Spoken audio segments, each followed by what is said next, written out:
Treasure Island by Robert Louis Stevenson. Chapter 24. The Cruise of the Coracle.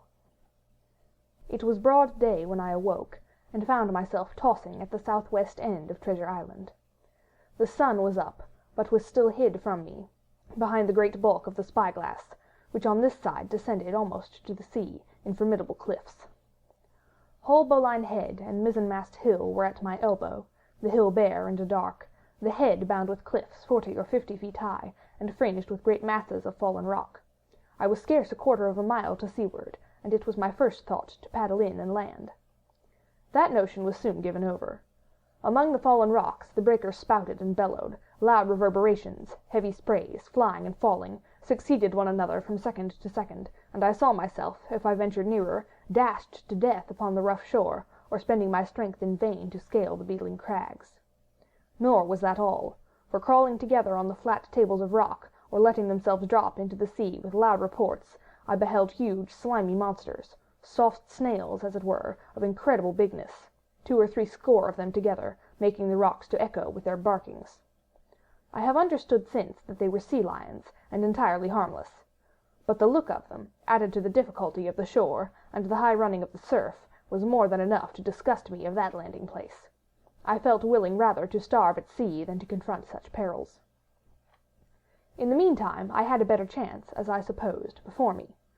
North of Hull Bowline Head, the land runs in a long way, leaving at low tide a long stretch of yellow sand. To the north of that, again, there comes another cape, Cape of the Woods, as it was marked upon the chart, buried in tall green pines, which descended to the margin of the sea. I remembered what Silver had said about the current that sets northward along the whole west coast of Treasure Island, and seeing from my position that I was already under its influence, I preferred to leave Hull Bowline Head behind me, and reserve my strength for an attempt to land upon the kindlier-looking Cape of the Woods. There was a great smooth swell upon the sea. The wind blowing steady and gentle from the south, there was no contrariety between that and the current, and the billows rose and fell unbroken. Had it been otherwise, I must long ago have perished, but as it was, it is surprising how easily and securely my little and light boat could ride.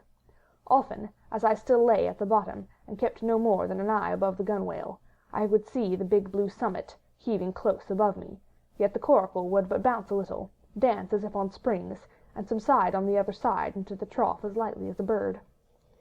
I began after a little to grow very bold, and sat up to try my skill at paddling. But even a small change in the disposition of the weight will produce violent changes in the behavior of a coracle. And I had hardly moved before the boat, giving up at once her gentle dancing movement, ran straight down a slope of water so steep that it made me giddy, and stuck her nose, with a spout of spray, deep into the side of the next wave.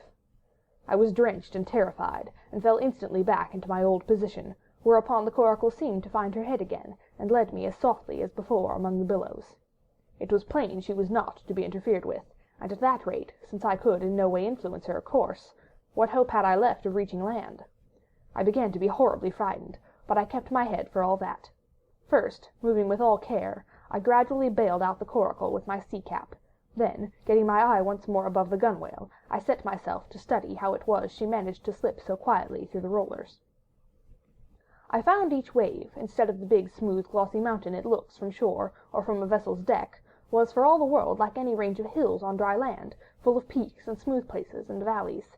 The coracle, left to herself, turning from side to side, threaded, so to speak, her way through these lower parts, and avoided the steep slopes and higher toppling summits of the waves. Well now, thought I to myself, it is plain I must lie where I am and not disturb the balance, but it is plain also that I can put the paddle over the side, and from time to time in smooth places give her a shove or two towards land. No sooner thought upon than done. There I lay on my elbows in the most trying attitude, and every now and then gave a weak stroke or two to turn her head to shore.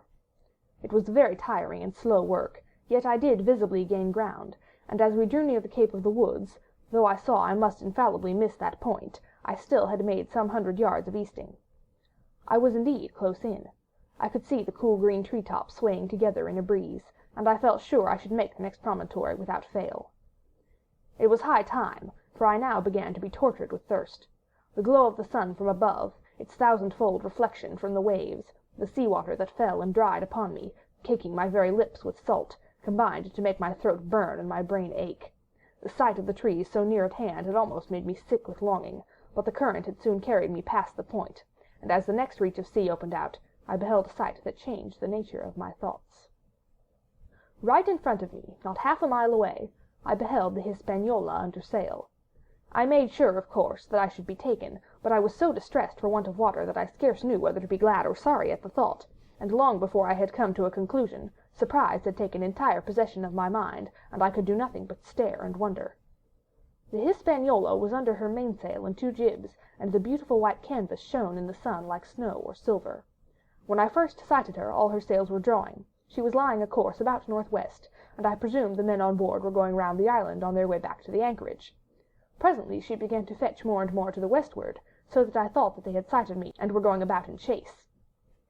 At last, however, she fell right into the wind's eye, was taken dead aback, and stood there a while helpless, with her sails shivering. "Clumsy fellows," said I, "they must still be drunk as owls." And I thought how Captain Smollett would have sent them skipping. Meanwhile the schooner gradually fell off, and filled again upon another tack, sailed swiftly for a minute or so, and brought up once more dead in the wind's eye. Again and again was this repeated. To and fro, up and down, north, south, east, and west, the Hispaniola sailed by swoops and dashes, and at each repetition ended as she had begun, with idly flapping canvas. It became plain to me that nobody was steering. And if so, where were the men? Either they were dead drunk or had deserted her, I thought, and perhaps if I could get on board, I might return the vessel to her captain. The current was bearing Coracle and schooner southward at an equal rate.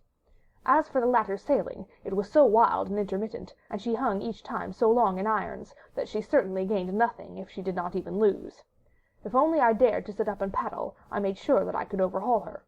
The scheme had an air of adventure that inspired me, and the thought of the water breaker beside the fore companion doubled my growing courage. Up I got, was welcomed almost instantly by another cloud of spray, but this time stuck to my purpose, and set myself, with all my strength and caution, to paddle after the unsteered Hispaniola. Once I shipped a sea so heavy that I had to stop and bail, with my heart fluttering like a bird, but gradually I got into the way of the thing, and guided my coracle among the waves, with only now and then a blow upon her bows, and a dash of foam in my face.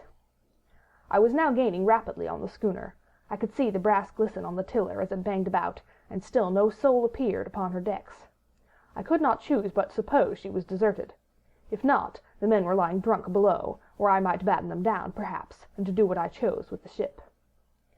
For some time she had been doing the worst thing possible for me, standing still. She headed nearly due south, yawing, of course, all the time. Each time she fell off, her sails partly filled, and these brought her in a moment right to the wind again. I have said this was the worst thing possible for me, for helpless as she looked in this situation, with the canvas cracking like cannon, and the blocks trundling and banging on the deck, she still continued to run away from me, not only with the speed of the current, but by the whole amount of her leeway, which was naturally great. But now, at last, I had my chance. The breeze fell for some seconds very low, and the current gradually turning her, the Hispaniola revolved slowly round her centre, and at last presented me her stern, with the cabin window still gaping open, and the lamp over the table still burning on into the day. The mainsail hung drooping like a banner.